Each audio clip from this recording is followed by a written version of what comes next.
Hello, in this lesson I will help you to identify the most common intonation pattern. But first, let's get into the basics. So, what is intonation? A normal conversation moves between middle and high pitch to express emotions like surprise, enthusiasm, or disbelief. So, intonation involves the rising and falling of the voice in a conversation. Rising falling intonation.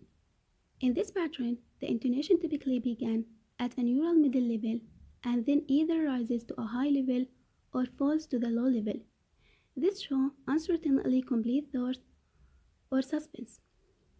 We can find this pattern in declarative statements such as John 6, he's get an aspirin, or a taggy question eliciting agreement, like we really ought to visit him, shouldn't we?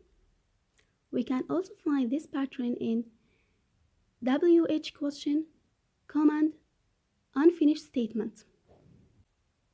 Now, rising intonation. It usually begins at the syllable with the discourse prominence and continues slightly until the end of the phrase.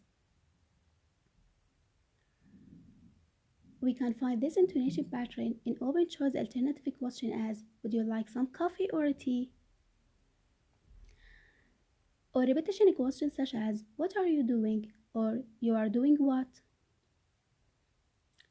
We can also find this intonation pattern in yes or no question, echo question, taggy question singly and certainly. However, internal to a given sentence, there may be series of rises and falls that occur as a result of a syntax. We can find as other pattern in a serious intonation such as Bob's cars needs a new tailpipe, new chalk, and a new battery.